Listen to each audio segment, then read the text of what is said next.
cool. There's a lot we could talk about. Let's hope so. We got an hour and a half to fill. Oh, there we go. Now it's going. And welcome everyone to the 10K Rum Podcast. My name is Amos Joseph, of course, joined by my co-host Brook Potter, who's in the UK. How's it going, Brook? It's going well, Amos. It's going very well. Cold, but still well. It's still spring. No snow, unfortunately.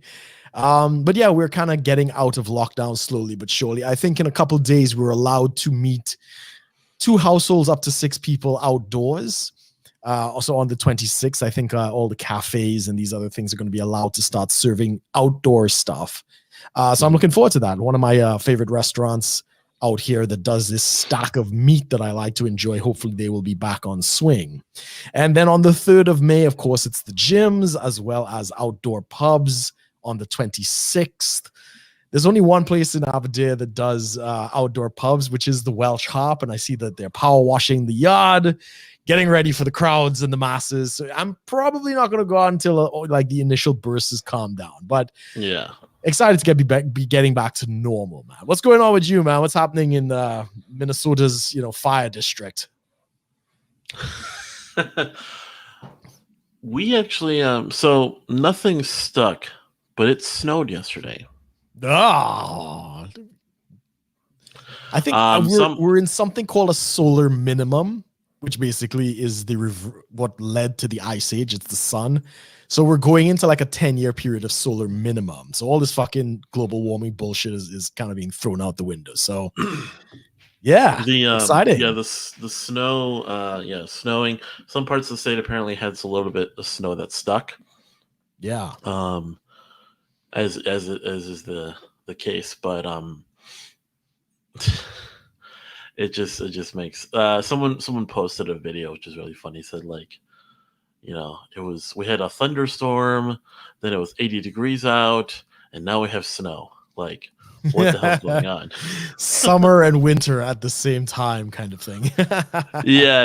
It makes no sense. Like one day I'm wearing long sleeves, the other day I'm wearing short sleeve, and it's just a mess. But before we get into anything else, some house cleaning. Wash your balls, everyone. Wash your balls, guys. Very if you important. do want to support the show, there's a couple ways you can do it. You can, of course, subscribe, leave a comment, leave a like. Check us out on all major podcasting platforms. You could watch Brook brush his beard. Groom the beard, yes. Groom the beard. Or you could buy some tactical soap. It's a really good soap that you can get for 10% off using your coupon code 10KRUM, and that supports the show. Or check out our Subscribe Star, where you can support the show directly for as little as $1, or we recommend $5.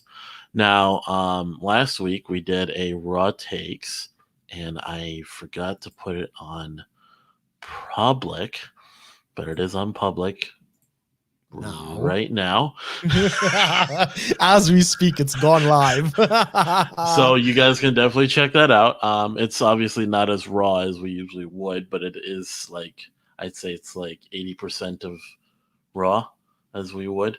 It's just us talking about the Snyder Cut of the Justice League movie. It's like a little extra content for everyone.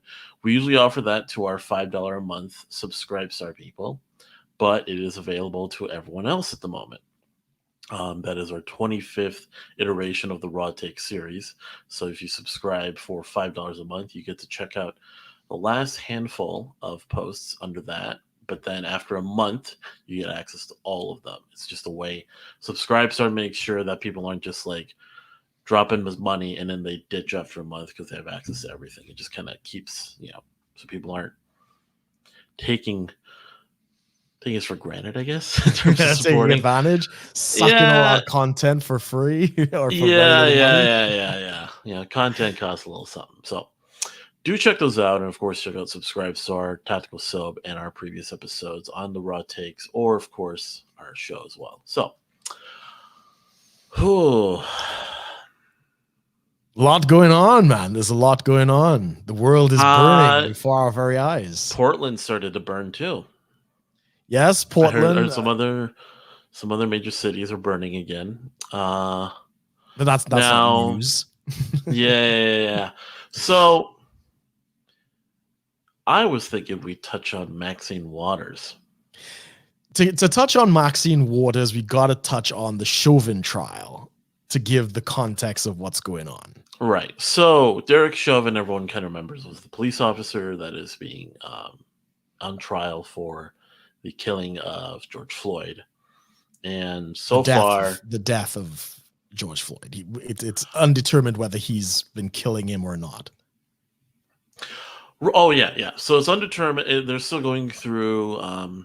See, and I haven't been keeping up as closely, but in terms of, and these are all words that are being thrown around very, very loosely by the lawyers, by protesters, activists, even the news, which is really messy. Like killing, death, manslaughter, murder, homicide. That's a really tricky one too, because there's legal homicide, there's like the murder homicide where you kill someone with intent. Yeah. And then there's the homicide in the medical sense where you died as a result of someone else's action or someone else was there.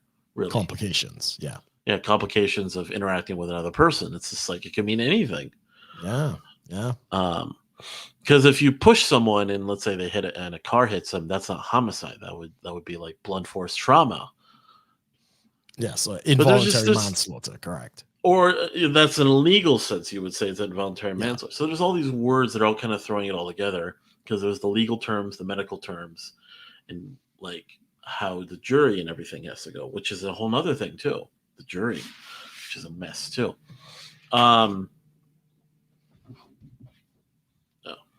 Anyways, so so the Derek Chauvin trial they did closing arguments yesterday. Yes. I listened to some of it, and this is where a lot of those terms were kind of going all over the place.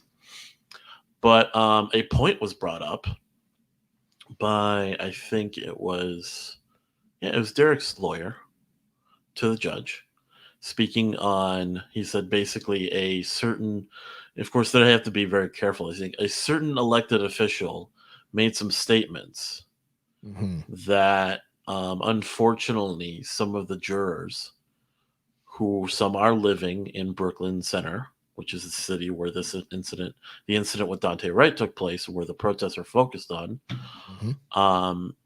Some of the jurors live in these areas because obviously, jury of your own peers and such. It's pretty much they're pulling a jury from the Minneapolis, St. Paul, what we call the metropolitan area, which is just that sort of city area. Which includes a lot of suburbs and such. But they're, of course, hearing about Maxine Waters and her comments, where she gave like a 10-minute sort of speech on a bunch of different things. She was in full like mask and face shield and all this stuff. And so police escort, which is funny, but for the peaceful protest. So she's out there saying, I'm out here trying to show my support and all this stuff. And she makes a couple comments about the Derek Chauvin case, which basically says, we're out here and we want to make sure like there is a guilty verdict, right? I'm thinking, okay. And she says, for murder. Yes. It's like, he's not being charged with murder in the first place, so that's an impossible verdict. But yes, that's I'm like, okay. Said. She goes, and we're out here, and credit to the guy interviewing her, really pushing her to answer all the tough questions. And then he said, okay, well, what's going to happen if you don't get this verdict? What are you telling to these people? She's like, well, we need to get more confrontational. We need to get more active. We have to stay on the streets. We have to stay on the streets. And get more confrontational, yeah. Get more confrontational, get more active. And, oh, Jesus Christ. Yeah, the sun's coming in. Sorry, if anyone is watching live is noticing I'm looking really weird now because the sun is trying to cut through clouds and it's really odd. Anyways, so with these comments that are being made, it's It's almost like, I mean, this is obviously more specific, but an elected official making comments regarding, mass demonstrations and wanting a certain outcome. This is obviously not exactly the same thing as people were trying to pin on Trump. Well, it's the complete opposite. They made up shit about Trump that never happened. Yeah, Trump there was never a lot said that to was get confrontational. He said, peaceful protest, which is why the trial fell flat. I think the closest was someone said something like "fight like hell," but that was more the analogy of like fight like. Yeah, like in a political sense. It wasn't like fight like physically, hell. Correct. Fight the corruption, fight the funky vote. And but there wasn't really much of a call to action. Right. The only comment he made was, we're going to march to the Capitol and peacefully protest. Yeah. Which the media and Facebook and YouTube, all of that is gone. Right. Yeah. Trump's voice is no longer permitted on YouTube. So exactly. If his voice is picked up, like it's funny how you remember, just a little tangent on this. Remember like YouTube and stuff was like, oh, the algorithm's so complicated. We can't catch everything. We don't know how people's videos just get shadow banned. And now they're like, oh, they have this advanced algorithm that is identifying his voice. Yes. On any video, and it gets taken down. Yeah. So Trump was accused of something that he never said. He was deplatformed from Twitter. Well, from 7 or 8 social media platforms, including Spotify, which I don't believe he ever used. He's now been algorithmically banned in terms of his voice cannot be, played on YouTube at all of which is bullshit because there is clear evidence. You could probably still find videos of him. It's just, I think there's like a line. Oh yeah, from like Home Alone 2 and shit. Yeah, sure. No, I mean, I'm guessing they drew a line to basically anything after this point. His content can't be found. Like if I Google him. If I go on YouTube right now, can I find him? That's beside the point. The point would be Trump was accused of doing something and he lost access to all the social media, went through a show trial of an impeachment, did all of these different types of things for something he didn't even say. He never incited anything close to what Maxine Waters has said. Maxine Waters says it, and the Speaker of the House, Nancy Pelosi, basically comes out and says, no, she doesn't have to apologize. She doesn't need to resign. She doesn't need to do anything because the words that she said was in the context of racial inequity or some fucking leftist buzzword. So yes, the hypocrisy is well on display.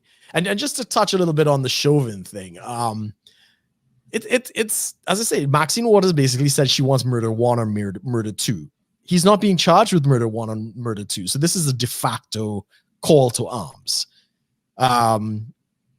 It looks pretty much. The problem is the judge never sequestered the jury. He told them not to watch the news, but I mean, let's get fucking real. You don't have to watch the news to know what's going on, right? You can go on Facebook. And there's no enforcing behind that order. Yes. But I think maybe that might have been done deliberately, and I'll say why in a minute. They know this is going to be a shit show no matter which way it goes. The problem is weird because they sequester juries all the time. Yeah, but I think he did it intentionally, and I think I know why.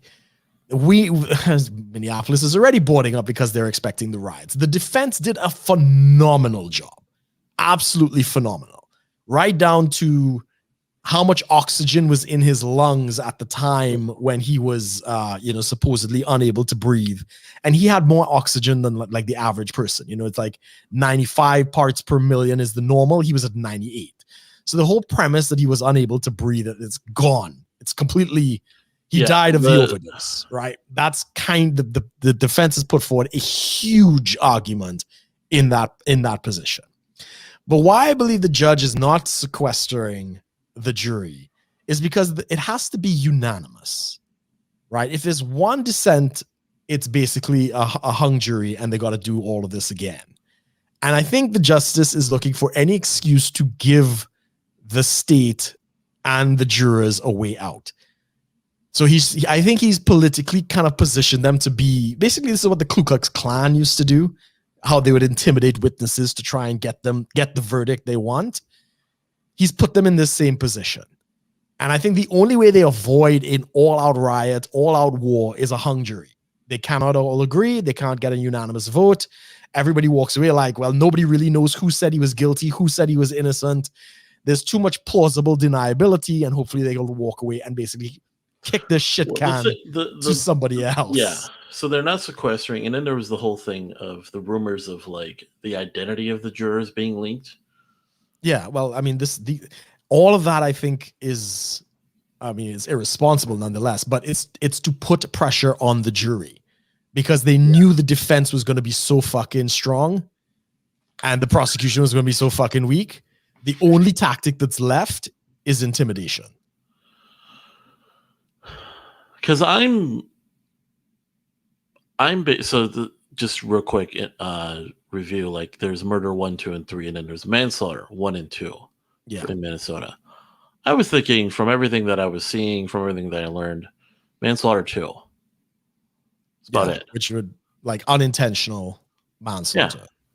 No, it's not, I don't even think that's going to stick. It's pretty clear he overdosed and it was, self-inflicted. So it has nothing to do with the cops because the airways were clear. The autopsy shows he had plenty of oxygen in his lungs. They've discovered the pills. They even found somebody who arrested him before and said he did the exact same thing, swallowing the pills. I heard about that too. And then the only thing why I would say it would be like manslaughter 2 or second degree manslaughter, as it really is called, is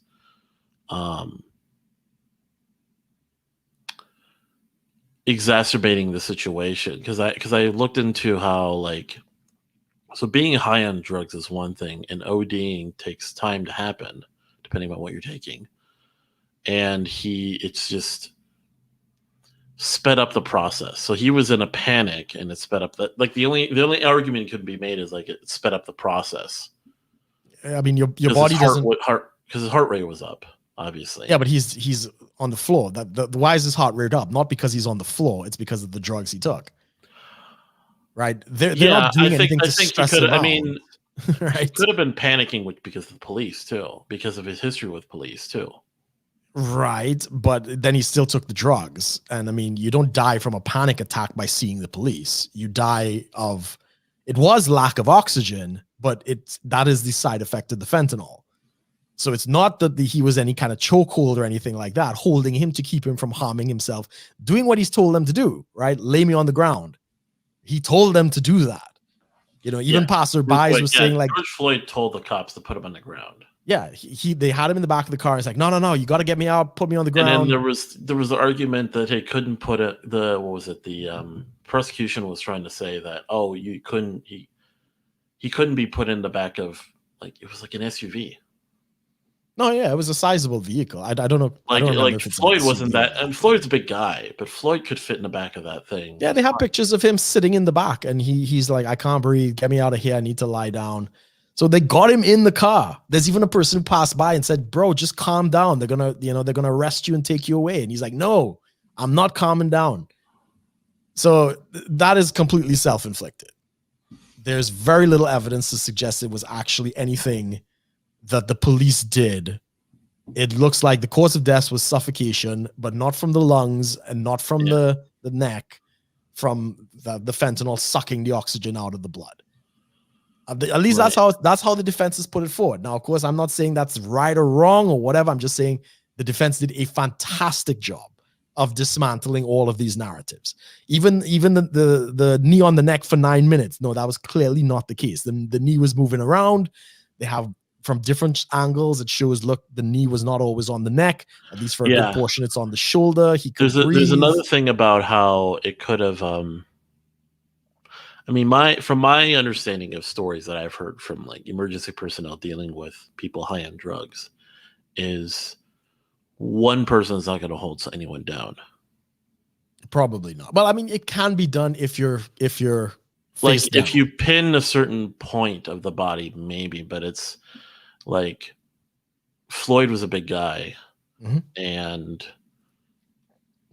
I mean, no. He was in handcuffs, so he had no leverage from his hands. That's a silly argument. So no. I'm saying like so. No, this dismantles the whole consistent pressure knee on the neck thing, because even with the shaking, you said the shaking around, his knee wasn't on the neck the entire time, and he was still able to breathe during that time. So it was, I forgot what it was called. But this is the thing, is where I was thinking, like, yes, he's high on drugs. Yes, there's showing, he basically was 3 times the dose of fentanyl. Yeah, I can't 3 times the dose to overdose. Basically, it was it 3 something milligrams per liter or something in like your blood or something, and he had like 11. Yeah, 10 or 11 exactly. And it was like plus other things, right. There was even a part of the video where he said, "I ate too many drugs" or something. Yeah. So, and yeah, it's. I don't know if you've watched like the guy I watch is Officer Tatum. He does a lot of these kind of police incidents, and he says, look, this is a very common tactic. If you're dealing in drugs and stuff like that, and the police arrest you for something, you swallow a bunch of drugs, and the hope is that an ambulance will take you to the hospital. And basically the police will follow up on you like a couple weeks later. Yeah. And you kind of avoid the lockdown and stuff. And, sometimes you get like a fine or whatever because they don't really follow up. I had heard someone say it would have been better if they just, and this is not to condone like the violent part of this, but it's just throw him to the back of the SUV and just don't do anything and just take him away. It's possible, but if he's hyped up on drugs, he might smash his head into the glass. There are things in the back of the car that could cause problems. They were saying basically throw him into the car, wait till the ambulance comes, then have them handle him somehow, or just take him away. They said it probably. So if there's a clear evidence to show at that point, if it was actually an OD that killed him, he would have died in the back of that van, that SUV, or wherever they took him to. That's hindsight 2020. That's kind of saying, look, this is how it could have been handled. No, I know that. Right. But this was just something I read, I looked into, and they were saying it's the fact that there was all these other things going on, and Chauvin was there, and the pictures, the footage, and all this. Obviously, Chauvin couldn't have predicted any of that. Right. That it's being perceived the way it is right now, and it's being turned into like, basically murder 1 or 2, or we riot attitudes. Like if it was just taken away and stuff, it probably would have still been a story. It would, but it would have a very different angle, where, well, probably wouldn't be here. It'd probably be another incident that, not that I would want it to happen, but there would probably be another incident in another city that would trigger different kinds of riots. I mean, it doesn't matter. Riots are going to happen regardless because these people will never be satisfied. I'm talking in terms of the hindsight, though. Like if George Floyd had basically maybe died in police custody at a station, or if he died like in a it would have been what's his name? It would have been Dante Wright. They'll find something. No, I know. Like there was a lot. We talked about it last year where I said like this was kind of it was a powder keg where something would have triggered it regardless because of combination of.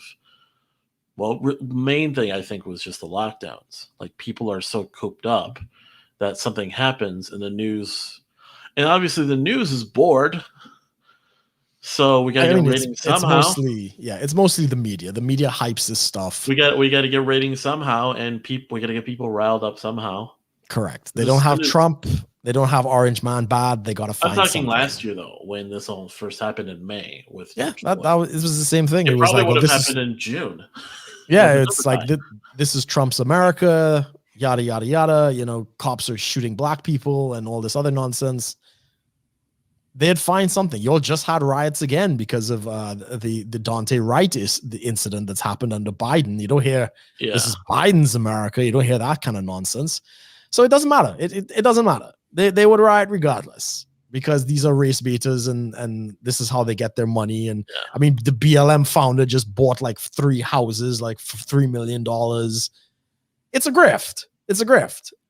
And they can get away with it because the media is supporting it and the police is incompetent. So why not get away with it?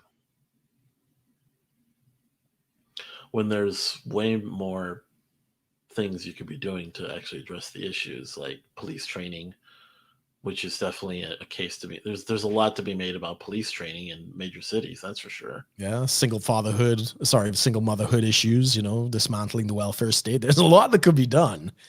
But, you don't get money if you don't. Yeah, ending the drug war. I'm all on board with that. Like, yeah, but that's not what they want, right? They want money and power. So that's why Maxine Waters could do worse than what Trump ever did. Trump is basically, persona non grata. And Maxine Waters said something funny about Congress. Maxine Waters, like the Democrats have been winning the public perception sort of war, if you want to say. They're winning the public popularity with people, and Maxine Waters wanted to change that. I don't know. I don't know if that's so. The Democrats are winning the narrative. They're looking favorable among the people, and Maxine Waters was like, "Nah, I'm going to change that." I don't think that's the case at all. Because they don't have the people. Nobody's showing up for Biden, Harris, any of these events. Nobody's. They don't have it. They don't have the support of the people. Well, because the thing is like there have been a little bit. There've been little bits here and there where certain elected officials have made comments about the protests, the riots, and such. Like at least in some sort of like, oh, we understand why this is happening, or we kind of agree, but we're not they're not there with it. And then Maxine Waters shows up and goes, "Nah, we're totally with this," and it kind of shows their hand. Like, I mean, we saw that last year when Minneapolis burned, and all the Democrats jumped on board and said, "Yeah, it's the summer of love and all this other shit." I don't think and that was it. That was when Trump was going up for election. It was very clear. The riots pushed people to be more conservative. So CNN and all these other things, who tried to spin it like, oh yeah, it's just peaceful protest while the fucking building is burning behind them. Nothing to see here. When it started showing up in the focus groups and they realized that, no, this is actually pushing people towards the Republicans, then they started speaking out. Yeah. But since the first set of riots people have never been on board with this. But the fact is the media is shilling for them pretty hard. I'm just saying, like, in a messaging context, the Democrats definitely showed support and showed sympathy for the events. Like, we're with this. They endorsed but no one really, no one was showing up calling for action like Maxine Waters did. Correct. Well, I mean, they weren't saying. And that's why I'm saying that's what I'm saying is her move. There's there's really no way of refuting what she said and what she did because it's on tape. Yeah. Everyone is seeing it. It's one thing to kind of play your hand, like it's like cheering from the sidelines. Democrats cheer from the sidelines versus actually going out. You're forgetting your vice president raised money to bail out these protesters. Right. No, I'm saying but that's still support from the sidelines in terms of what people are seeing. Like, we heard about this. You and I know about this, obviously. Yeah.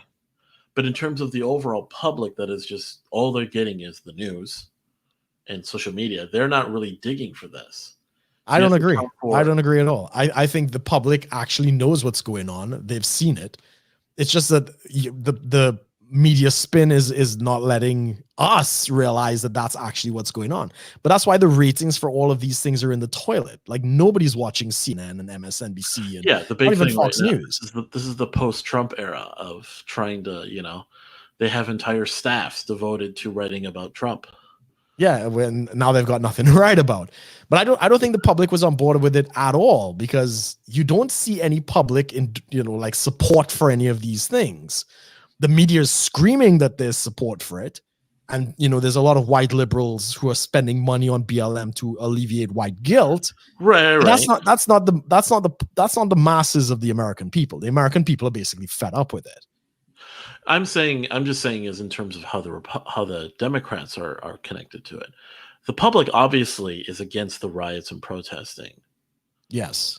but in terms of the connection and the sort of the cards being played by the Democrats, Maxine Waters definitely brings them out, like definitely showing way more cards than Oh they have yeah, in the definitely. past. I mean, she's That's what I'm the ace getting in the at. hole. Yeah, Yeah, sure, sure. she's the She's the ace in the hole that's loudest. basically fucked their public perception, because now she's like, yeah, we're out here and we're gonna do this. If you I mean, better be I out would say there. your vice president Kamala doing what she did was probably just as atrocious, and it came up in the impeachment trial as well. Like if they're saying Trump supposedly supported, the insurrection on the 6th of January, what do you call it when the vice president is bailing people out? And cities are burning and all this other stuff. And then again, it's local politics at the end of the day. The mayor came out and kind of defended it. The governor really didn't do anything except scream that Trump was a racist. And that's local issues, right? Those people do not get in, like national exposure.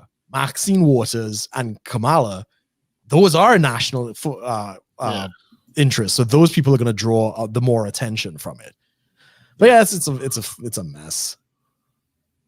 We got Make the Best here in the chat saying the public is clueless. He's talked to neighbors. Yeah, and that's kind of where I am. Is I think most people tend to be like, they really only go off of whatever they're seeing in the news and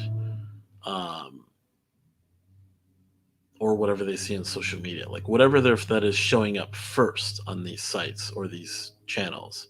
It's kind of what they will go off of, because yeah, not that the media is really in the best of positions being trusted by people, but a lot of people probably are just kind of going off of like, so they see this Maxine Waters thing and they're like, oh, I thought all my friends, they're probably thinking, I thought all the friends that were saying the Democrats were all about that is crazy. Now this is for sure, because she's being caught on, on the scene doing this and saying this. So, but yeah, we might. It's a good thing we started off with that, because I didn't want to get it too grim. Minneapolis is, oh man, yeah, it's no gonna be curfews. Sorry, there's no more curfews at the moment, so that's at least that's a good sign. Well, I think the jury is deliberated at this point, so we might get a verdict within the next, could be during the show or a couple days. Oh, jeez. But I'm pretty sure it's going to be a hung jury. It's by design, if that's the case. And they're just going to kick the can down to some other court and basically be like, you deal with this.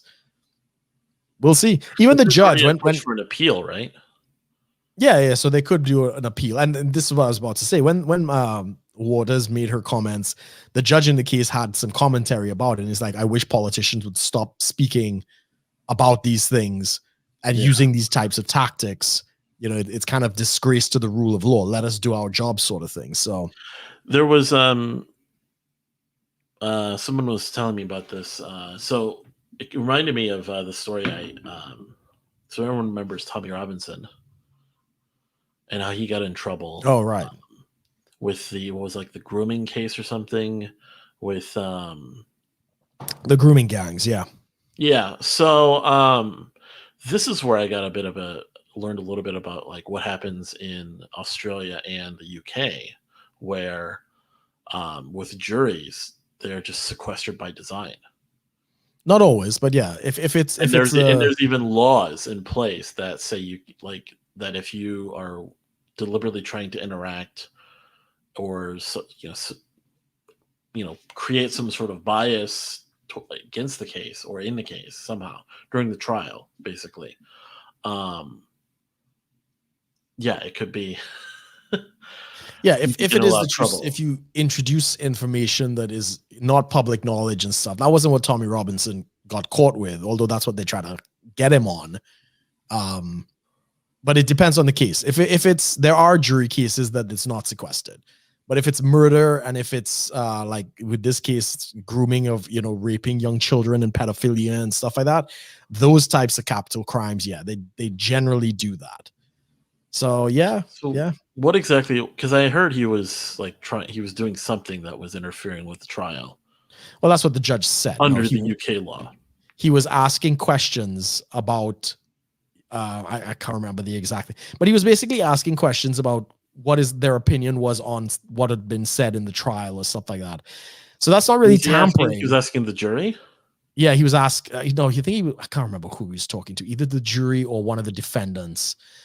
And they tried to say he was interfering in the court case, but that's a hard sell because everything he had said was presented in the court.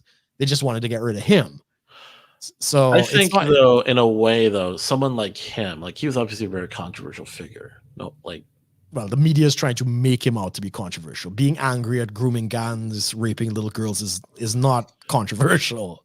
Well, I'm saying controversial in a broader sense, not to us, like to the public. Yeah, I mean, the media has vilified him. He's public enemy number one. They're trying to crucify him. Right. Sure. So, being in that position, with the reputation he has among in the media and such, and going and talking to them, I think he's a journalist. But this was something that I like. But journalists are not, completely autonomous and can do whatever they want either. Obviously, you've never seen the British press. Do I need to remind you about a certain car in France with Princess Diana? I mean, these people are fucking predatory. So he didn't do anything worse that a lot of the British press has done in the past. It's just that he's public enemy number one for a lot of these people. But in this specific case, though, there are laws that allow you, that basically say you can't really interact with these people, though, isn't it? No, you can't present anything that's not public knowledge, and that's why the Tommy Robinson thing, they just tried to lock him up and throw away the key. It didn't really stick. The judge just kind of made it out to be in contempt of court, but he didn't say anything. Like, he didn't introduce new evidence or anything. He was discussing something that was already discussed in the court. So it's kind of a stupid thing because this person was in the court and heard it, but they're throwing him away for interfering in the trial when all he's doing is repeating what's said in the court. It's ridiculous. So what about? I don't know the full details on it, but yeah. Right. So back to the Chauvin thing then. Then I think they should have, like, depending upon how long the jury had to be there should have been some sort of special accommodation to, like. Oh, I agree. They should have sequestered the jury. Like, completely. I mean, like, take their phones away. Yeah, I mean, that's normally how it's done. Having police, and if they're basically, because obviously to protect them, having them at an undisclosed, like, whether it's like a hotel or something. Yeah, that's normally how it's done. They get the food brought to not necessarily. It's almost like detained in terms of how it works. Yeah, but it's that's how jury duty works at a capital crime. And jury duty, you would compensate them for everything too. Like, make sure that's exactly how it. Yeah, you're paid like $10 a day or whatever it is in the US. I don't know. Yeah, but no, didn't do any of that. I think it's by design. I think they're running around like normal people, and I think they're going to kick it down the road. Yeah, I think they're going to kick it down the road. But we'll see in the next couple of days, I guess. This was kind of I remember, like, even when this first happened last year in May, everyone was like, we want a trial now. It's like, this is not how it works. Trials take time. Correct. Like, remember I talked to you about the police officer in Duluth that shot through the door? Yeah. The reason that came up is because the trial took like 9 months before it happened. So it was all brought up again. And I was like, wait, what? Something this big? We only hear about it now? And then I was like, oh, yeah, because the trial. And of course, it's in terms of overall newsworthiness, like, people aren't digging for, like, the media is not going to really try to shed a light on some of these cases because there's no narrative to push. Correct. It's weird because incompetence, we'll just say, among police officers and the police force can be found in a lot of places. Sure. You can find cases all over the place of just really dumb stuff that cops do, and and it depends upon, like, certain factors whether or not they're going to really be held accountable because of the media. Correct. Which is interesting. So it's like there's two problems going in. You have incompetent officers, but sometimes it's like a little blip on an article in some news site, and you don't hear about it again because there's no narrative to push from it. Correct. So the media is not really anti-cop. They're sort of anti-cop when it suits their narrative. Correct.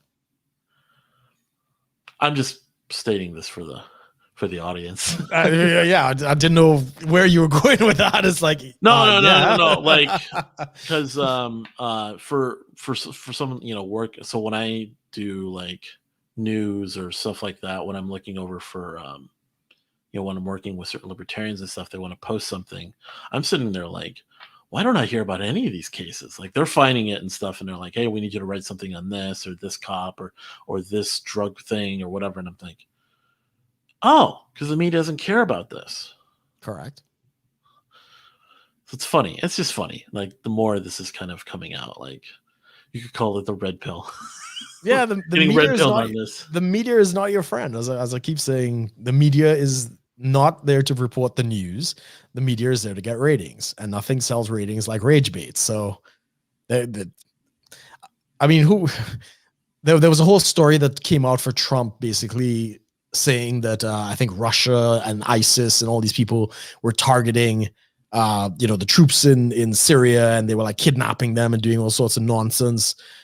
Total bullshit. Right, like total made up out of absolute nothing, right? And they pushed that story. They would have taken it off of something and twisted nothing, absolute nothing. It came out of complete bullshit. There was zero evidence to support it, but it makes Trump look bad because he's putting the troops at risk by putting them in these places, and they're going to be kidnapped and held for ransom and all this other sort of nonsense, right? No, absolute bullshit. That's what they do. Countering Disinformation and Propaganda Act. Yes. They're even I'm the guessing use of that's the opposite of the Freedom of Information Act, pretty much. Well, the Freedom of Information Act is actually different than the Freedom of Information because they double entendre, right? So they'll name it what it isn't, so that you think it's what it's not. Well, because Freedom of Information Act, you can make requests and stuff for certain files or stuff to basically. Yeah, I know what it is, but here's what's funny: those requests don't necessarily have to be fulfilled. Correct. So the Freedom of Information Act is actually there so that they can filter what information actually gets out. It is not about freedom of information; it's to protect their ass. They put a process in place so they can cover their ass. That's what it is. Yeah, because I've heard people talk about FOI requests. I'm thinking, oh, okay, that sounds interesting. And then I find out, doesn't necessarily mean I have to fill it. And I'm like, oh. Because I saw somewhere someone said, you could email the FBI and say you want an FOI request on a file on you. Yeah. And then people were saying, yeah, but that just, if you don't have a file, that means you have a file now.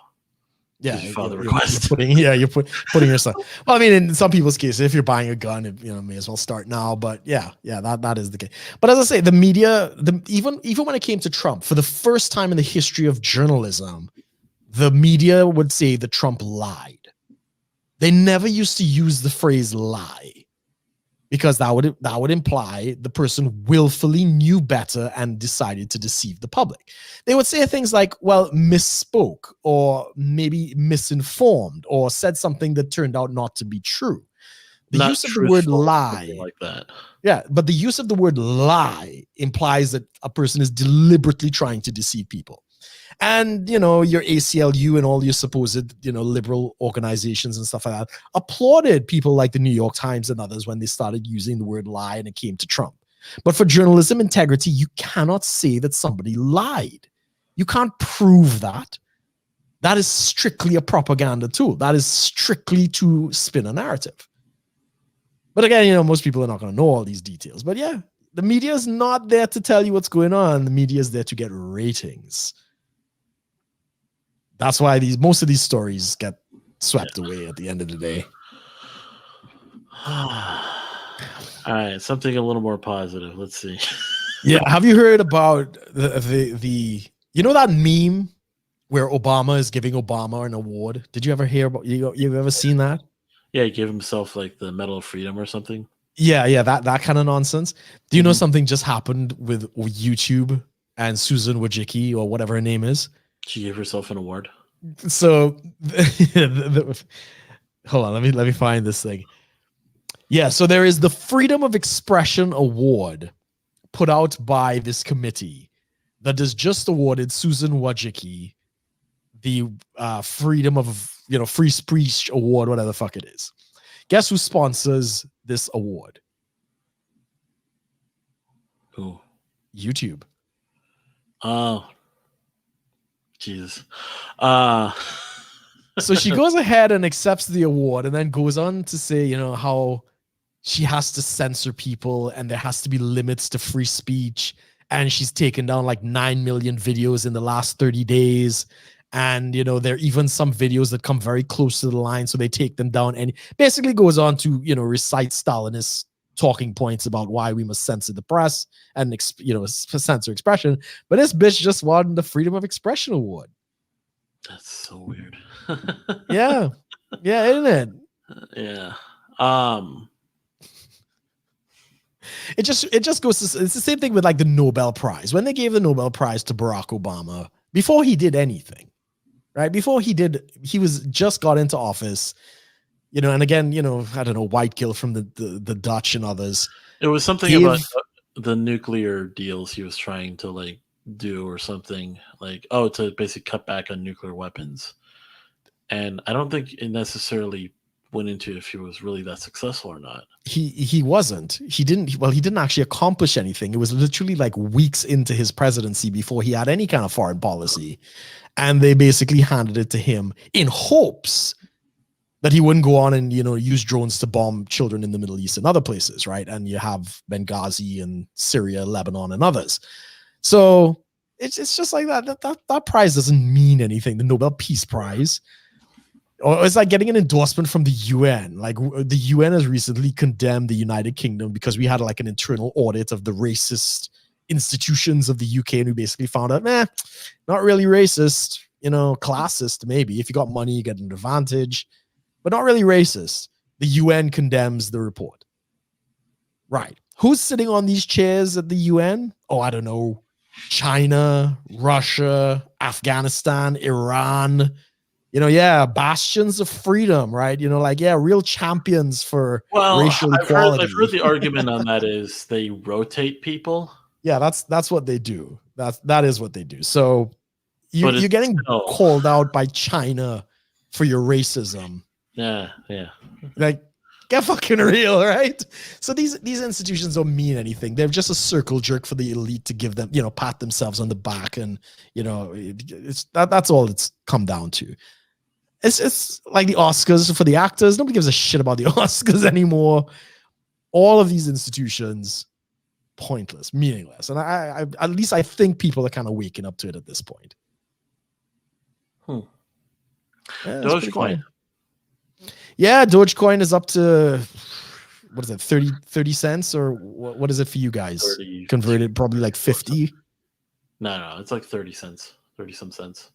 Yeah, they were trying to get to 69 today. Did you see what happened? It just completely like, I was watching it and I just kept getting updates from people who were like, dude, it was at like, I first saw Bitcoin when it was just under a penny. Cool. Like 2 months ago. Dogecoin. And now it's Dogecoin. Yeah. Did I say Dogecoin? You said Bitcoin. Sorry, Dogecoin. Yeah. I saw Bitcoin when it was $10 a Bitcoin. Sweet. And I regret selling my Bitcoin. Yeah, I bought Dogecoin at like 2 cents and I held it for like a month. And again, there's no way to tell because these aren't real assets, right? These are just people buying and selling, right? Well, the IRS recognizes them. Yeah, they treat them like shares. So the share itself doesn't actually have any value. It's just buying and selling. This is what's...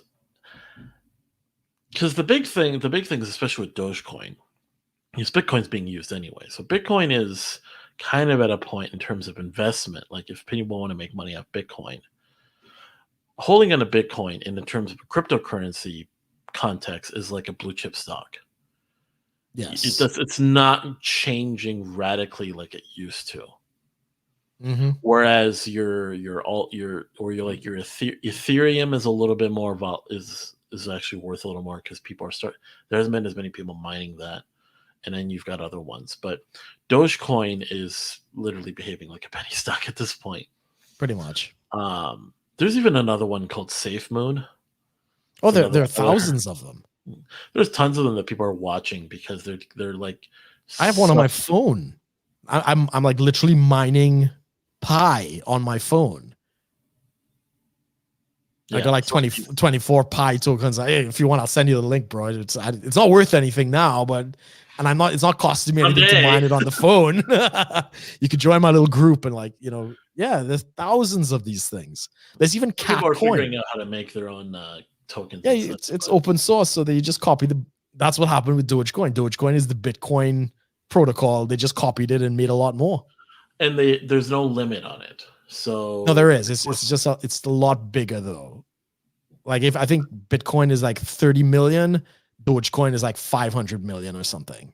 Bitcoin is 125 million, I believe, is the ultimate limit. It's supposed to reach sometime in 2140 or something. Yeah. So Dogecoin is like 5 times bigger. It's just liquid. It's billions actually. Yeah, well, it's what? No, Bitcoin doesn't have that many. No. Sorry. Bitcoin has about 125 million ultimate limit. So that's where it stops. Dogecoin has billions right now. Yeah. But it's the same protocol. There is an end to the Dogecoin, the whole thing. I think so. I'm not sure. I thought there was none. But anyways. Yeah, they copy. So it's basically Bitcoin with Dogecoin name. Yeah. So just with a much bigger limit. Yeah. So there are people that were like, I'm sitting there, of course, doing the math in my head, like, Jesus, like, if I put $100 in, like when it was under a penny, I have $3,000 right now. Yeah, I did the math on mine because when I bought it, I put in $500, well, £500. And I did the math on mine if I'd kept it, and I would have had about £15,000 at this point. Well, minus the fees and whatever. And then I got all the tax fucking headache that I'll get from that, which is another story. Yeah, because I was getting my taxes done a few days ago, and then that was brought up. Have you bought or sold any cryptocurrency last year? I'm like, okay, well, not last year. Yeah. No one was doing it last year. It was this year when it really happened. It's like, no, not last year. And he goes, okay. And then he started talking about how like there's a lot of people that are trying this, and some are failing, some are succeeding. Like you can, I guess, could you write off a loss on a trade? Yeah. If you have a loss that's big enough, you can. Yeah. Yeah, and it's capital loss, you could offset it.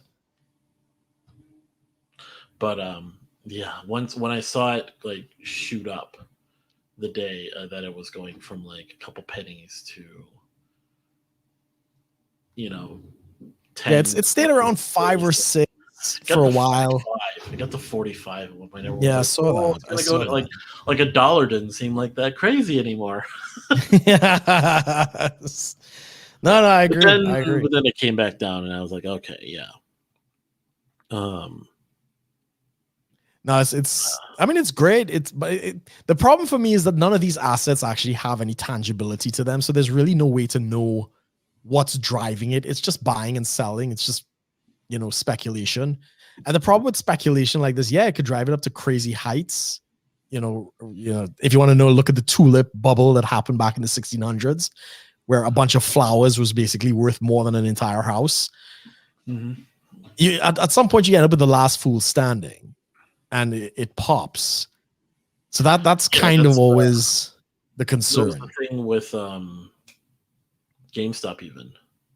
Yeah. Even. I mean, there's a trajectory. These things shoot up and then they crash all the way down. Yeah, because it's the bubble chart. Everyone goes, "Oh yeah, everyone made money." Nope. No, it's usually the ones like you showed me on like these charts. Like it's usually the guys that sell here or here that make money. Everyone else has lost money. Like pretty much. As long as you can afford to lose it, guys do what you want, man. Or mining. If you're mining, it makes sense. Which is why if you're gonna do it that way. Someone I think I remember in history, someone had shown us like So the Great Depression. Yeah. Was it Black Tuesday? Was it? Yeah. It was the day when like things were crazy high in price. So a teacher showed us like on the stock market charts, and he goes, interesting enough, the Kennedys sold a lot of their assets here just before the peak, and that's why they survived, and of course maintained a lot of their financial and political sort of power that came from their finances. Correct. Going through the Depression, and of course now into then of course having the Kennedys. Like, it's interesting you see that. It's like, if these people lost it anywhere else, like,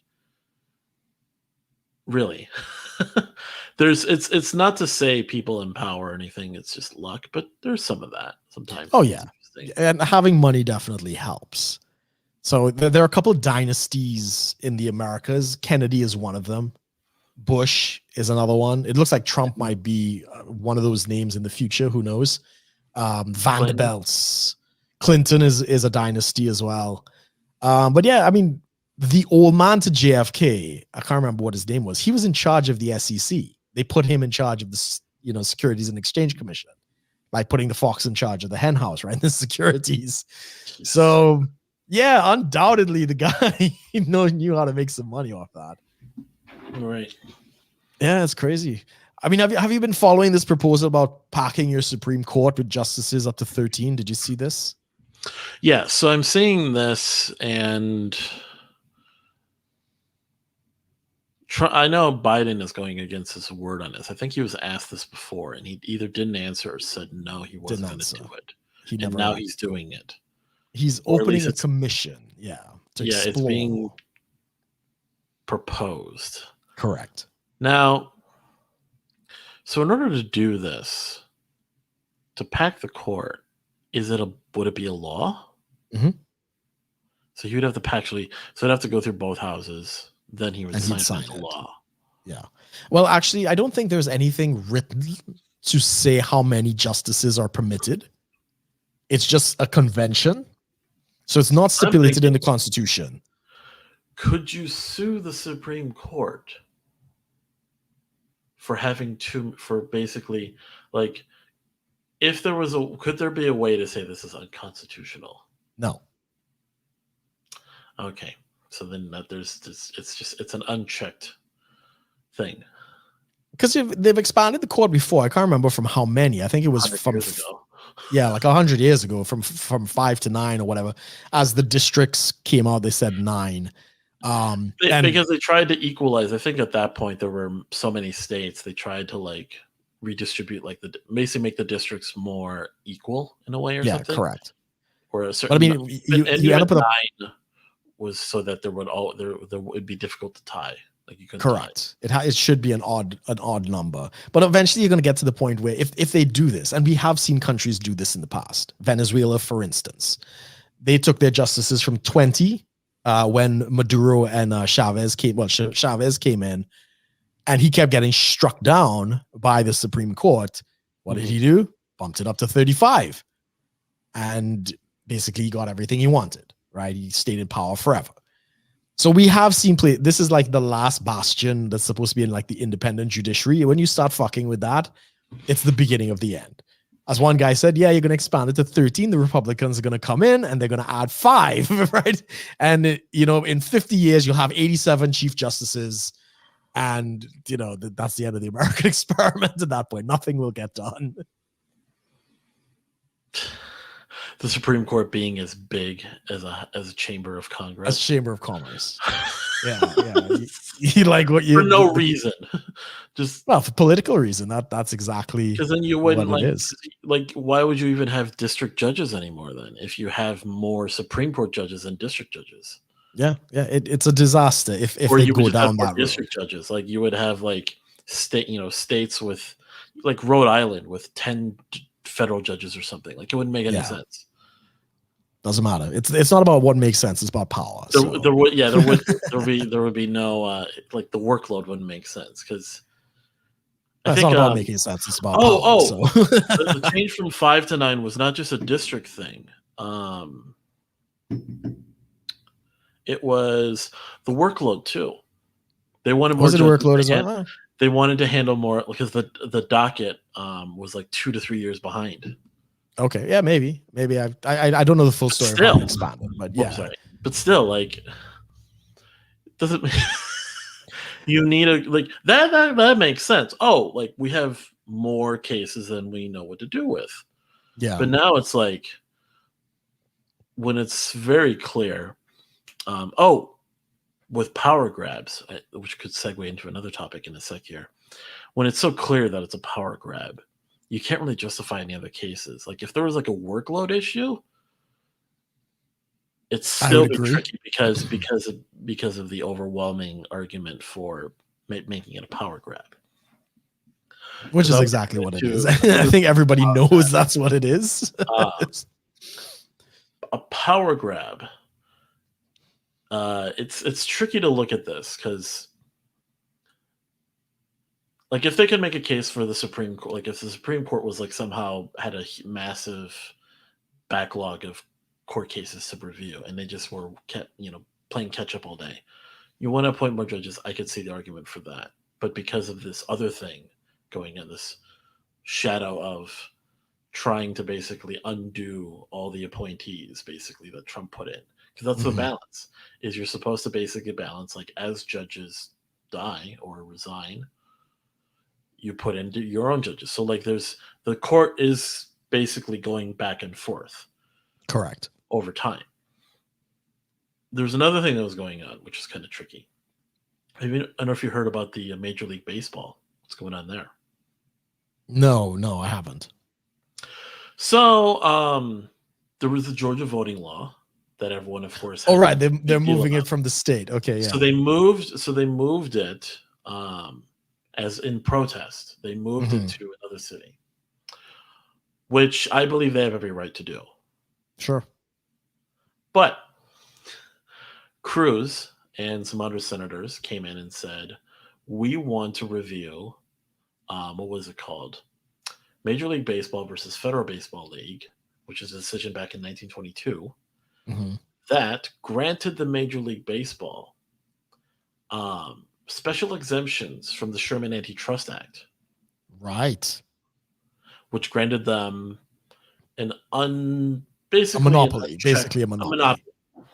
And if you look into it, I actually I have some like sports aficionado friends that were like, yeah, it was actually a pretty fucked up thing what they did. There was a lot of under the table nonsense going on that granted them Major League Baseball. Now, does it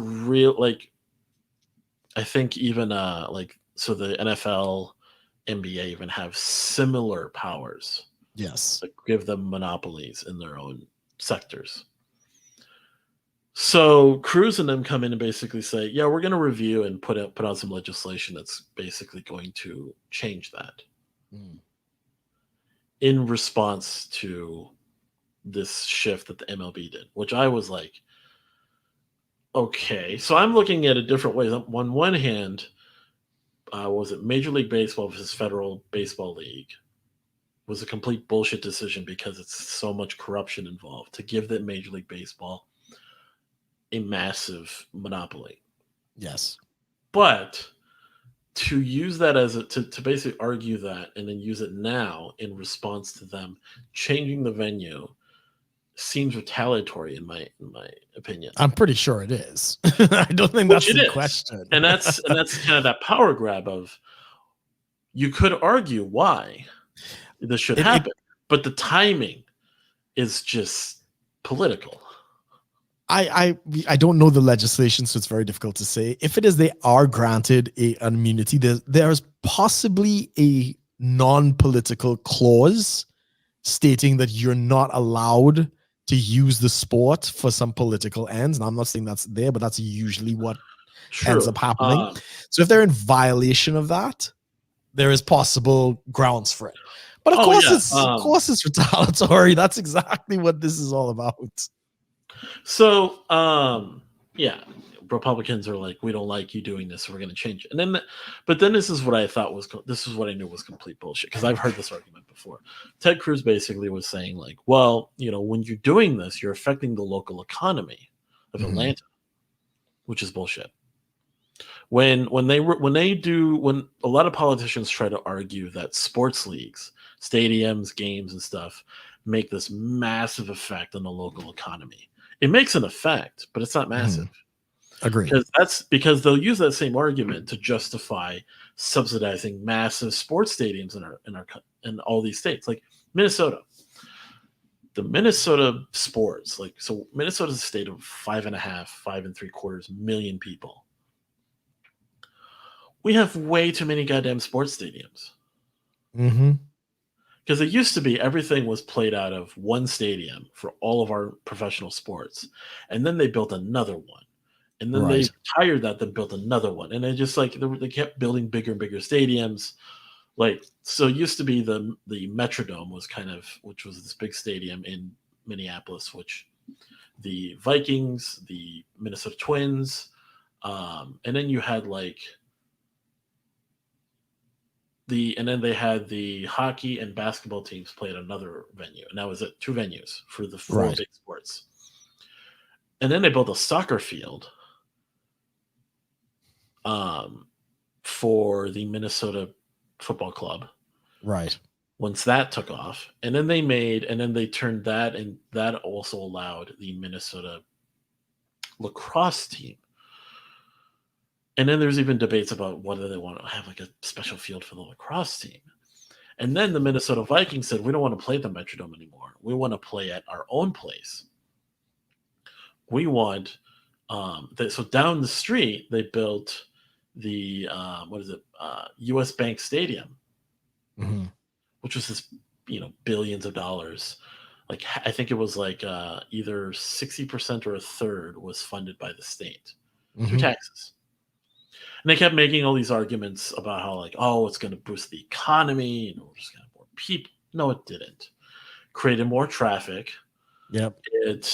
The local economy boost was minimal. I mean, it's there. Yeah, you get ancillary, hot dog vendors and a couple of drink sales. But what it does is it just... It's money for the boys, because we have the same issue in Trinidad, right? Yeah. The party comes in. It's not the Vikings funding it. No, it's the taxpayers. They need an excuse. They need a bill. That's why politicians love infrastructure. Where is it? Infrastructure spending, right? Because basically they call up their buddy and say, hey, look, I need to build a stadium. Charge me 3 times as much. I'll take 20% off the top. I'm going to basically pitch it like this is the greatest thing for the economy, yada, yada, yada. And that's how they get their money. And then some of that goes back to their campaign. Cruz is over here arguing that the MLB can't do this because this affects the economy. Not really. Yeah, but they can't admit that, right? No politician is ever going to admit that. Atlanta's making plenty of money on its own, whether or not it has an all-star game. Because every other year there's not an all-star game, it's making plenty of money doing what it's doing. Yeah, but also, no politician is ever going to admit that infrastructure doesn't do for the economy. It's funny that they use the infrastructure argument when we just had a bridge collapse a few years ago. Oh, did you? Yeah, so there was a big news story, the 35W bridge, we called it. It was a bridge. Bush came out for it. Oh, that was way back. Yeah. 2010. Must have been, yeah. Well, 2010, 2009, somewhere in there. I think Bush was out by 2008. No, wait. So maybe before that. Oh, it was way before. Okay. Yeah. It's quite a while then. 07 or 08, one of those. Because I remember I was in high school. I was a freshman. Okay. So we had a bridge collapse. 100 some, maybe 200 people died. And it was this massive investigation into the infrastructure. It was this big bridge, interstate highway, and everything going through Minneapolis. 35W. Yeah, it's Minneapolis. And my dad actually, I remember my dad, when he was still around, he went there, took some pictures of it. It was a pretty bad situation. There's even video footage. It's traffic. It's just rush hour traffic. And all of a sudden, ka-dunk.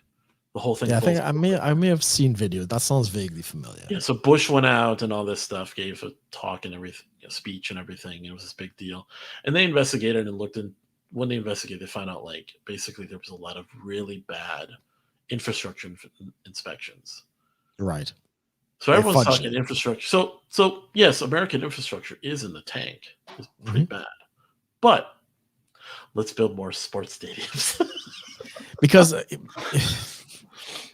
no politician likes doing infrastructure because you have to divert traffic. You got all the roadworks. Even Trump was pushing for infrastructure. Remember that? Yeah, they all do it because they think it's going to stimulate the economy, right? That's the selling pitch, right? Oh, remember when you all had the 2008 financial crash? Obama was like, shovel-ready jobs. Let's get America back to work, building infrastructure. They built 4 miles of highway going to nowhere, and billions disappeared.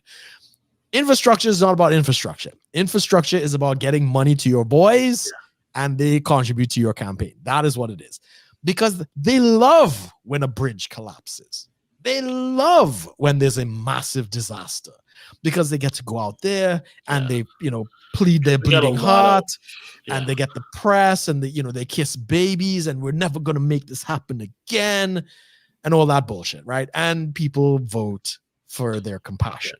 Because there was a lot of new taxes that came out as a result of that. Of course. And never let a good disaster go to waste. And of course, Minnesota roads are better than ever. No, they're not. They're not better than ever. Bro, I come from Trinidad and Tobago, man.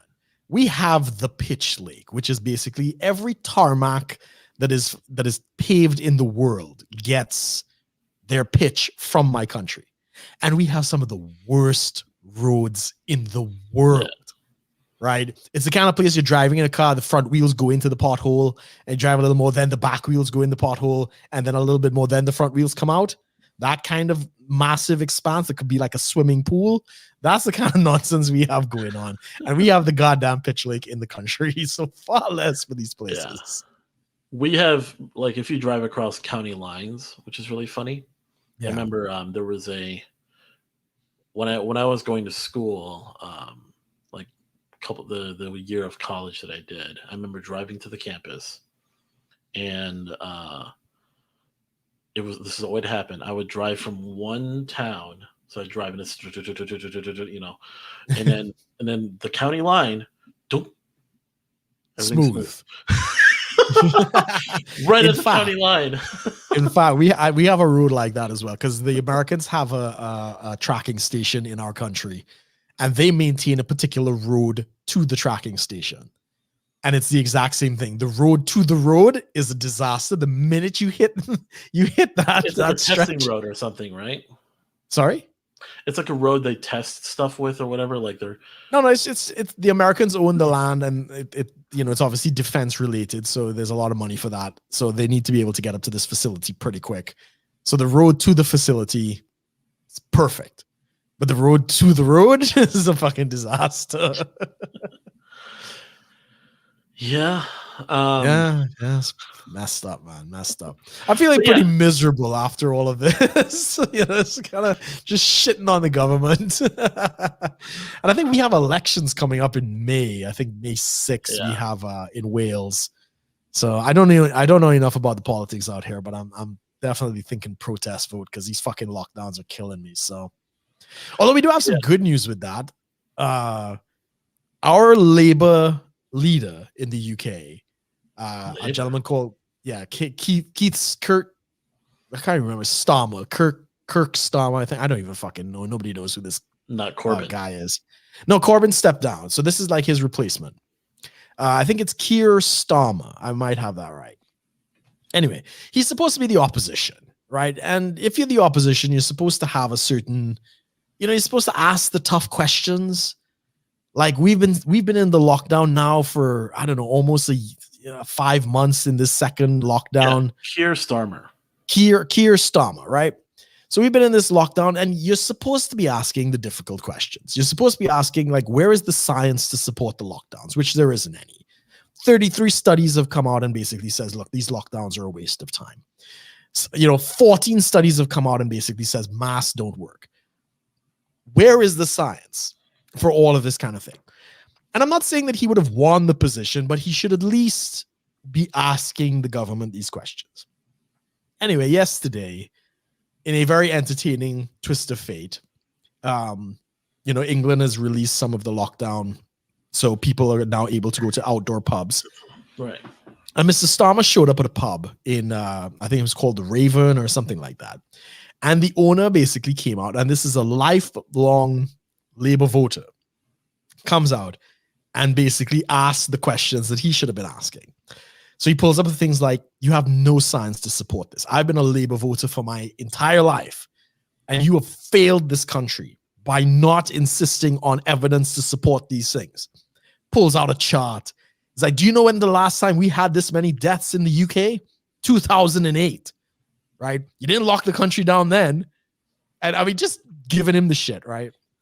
Which is great. Any politician, I mean, I'm not a big fan of the conservative Bojo. I would be giving him shit too, because he's put us in this mess. Yeah. But anytime a politician's getting shit, I'm a big fan. So anyway, Starmer kind of responds with a generic talking point like, oh, well, we have very hard people working on the front lines of the NHS. And because of that, I will not be lectured by you. Which is not a fucking response. Anyway, Starmer goes into the pub, to which this gentleman who was giving him the shit is the owner. Basically said, I do not want that man in my pub. And goes to kick him out. Anyway, one of his goons, one of his bodyguards basically sequesters him off into the corner. Is like, get out of my pub. And basically kicked his ass out, right? Kicked him and his politician friends out. Best thing I've seen in years. That's exactly how we have to deal with these politicians.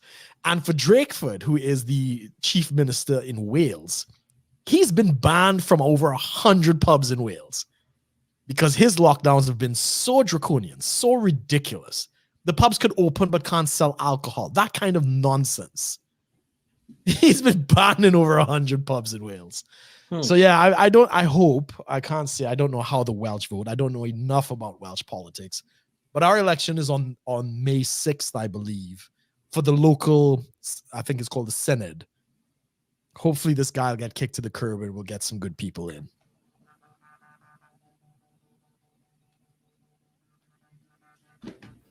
Is that you? Are you ringing? Are you hearing that? That's not me. Oh. Nope, that was my phone. Oh, well, yeah. These are noise-canceling headphones, and it sounded really weird. I thought it was coming from my computer, and I was like, I better not sound like a hard drive about to fail. I know that's been a fair of yours, but yeah, definitely. No, it's just the vibration of the phone sounding like that. Yeah, it's pretty crazy, man. It's pretty crazy. And it looks like, I mean, I don't know if you've been following what Russia's doing and how you guys are about to start World War III. Oh, this is good to end on. I mean, I don't know. Have you been following it? No, I haven't. So Russia is basically, I think he's got like 150,000 troops at the Crimean, well, it's the straits to the Black Sea. And Russia annexed Crimea, which basically means they have the control of both sides of the strait.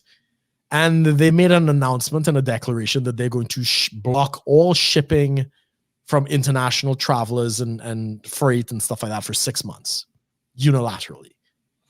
Right. And this cuts off Ukraine from the Black Sea, which is a major shipping port for them. We don't exactly know why. It has a lot to probably do with the fact that Russia has a gas pipeline that flows through Ukraine, that the Ukrainians have basically been siphoning off gas and, all this other shit. So this is a little bit of retaliation. I've actually looked into, someone did a video that was basically laying out their prediction of the possibility of World War III. Right. It would, and they believe it starts right there with Russia. It's very possible. I think you would need a strong president in the US to really make it a world war. Biden sent the fleet and then he unsent the fleet. So it's pretty clear that nobody is running the you don't have a commander in chief in the White House. Russia knows it, China knows it, Iran knows it. Now is the time to take all the land and grab everything they can, because you guys don't seem to be doing anything. I'm reminded of Rick and Morty. Yeah. remember when the episode where he fights the president? Oh, right, with the exosuit. Yeah. He calls him Commander in Chief. That's kind of how I feel right now. Yeah, most popular president in the history of the United States can't make up his mind, and it's not looking good. So yeah, if I was Putin and I was in Russia at this point, hell yeah, I'm invading Crimea, and hell yeah, I'm like East Ukraine, and I'm going to secure those pipelines and do it now. The big thing right now is basically, they were saying basically Russia invading Crimea, China taking the opportunity to try to invade Taiwan, and possibly they've already taken Hong Kong, basically. Yeah, and then formally take over Hong Kong. Japan and South Korea could get caught up in North Korea. I don't know what's going on with North Korea. It's well, I mean, not that we know generally anyway what's coming out of North Korea, but they're not agitating there. Yeah, they're not agitating, and Iran is enriching uranium. Up to 60%. And then the Middle East could just legitimately go to shit, not just as it has been. Yeah, if Iran gets a nuclear weapon, it'll spark an arms race in the Middle East. So that would everybody will have to arm up at that point. This would kind of be all of that, and there wouldn't be much to worry about on the U.S. front, not directly, correct? Not directly, yeah. It would be very much kind of like what World War II was, which was the U.S. just sending people everywhere else. Yeah, it would be proxy wars, and they'd be sending peacekeepers. There would essentially be a revival of sort of like the Allies in a way, hopefully, or some variation of it. Hopefully. Yeah, hopefully. I mean, unlike World War II, most of these countries don't have standing armies again. Europe is basically demilitarized because they rely on the US, right? The reason they can have free healthcare and all this other shit is because they don't have to fund a major army. They rely on NATO. And even the Brits, the Brits don't have money to go to war over Hong Kong. What is their solution? Well, let's just bring the Hong Kong people that have British citizenship. We bring them to the UK. They don't they don't want to fight China at this point. So it really, the only other bat on the field is the US. Mm-hmm. And there's nobody at the wheel. So what do you do? Well, I actually think we should wrap it up a little early today. Okay. Just because, I'll tell you a little later. I actually have a pretty busy day today, which is good. Oh, good. Anything else you wanted to quickly touch on before we? No, I think we've kind of hit all the major points. We started with Maxine Waters calling to calling to action in Minneapolis, ending with World War III. I think it's a good show. I think we've come full circle, in my opinion. that's yeah, hopefully we'll see. We'll see what happens. There's a lot going on. Yeah. It could get hot really quickly. So for anyone who wants to support the show, of course, at the end here, check out tacticalsoap.com. Use coupon code TakeCareRum to get 10% off, or check out Subscribestar, where you can check us out at subscribestar.com/Schittler-Preachers, where you can support the show for as low as $1 a month, but we highly recommend $5 a month so you can get on our Raw Take series. Check out those videos. But if you want to support us in any other way, of course, always leave a like, leave a comment, subscribe to us on YouTube, as well as all major podcasting platforms that you use. And we will, of course, see everyone next week. Thanks for watching, everyone.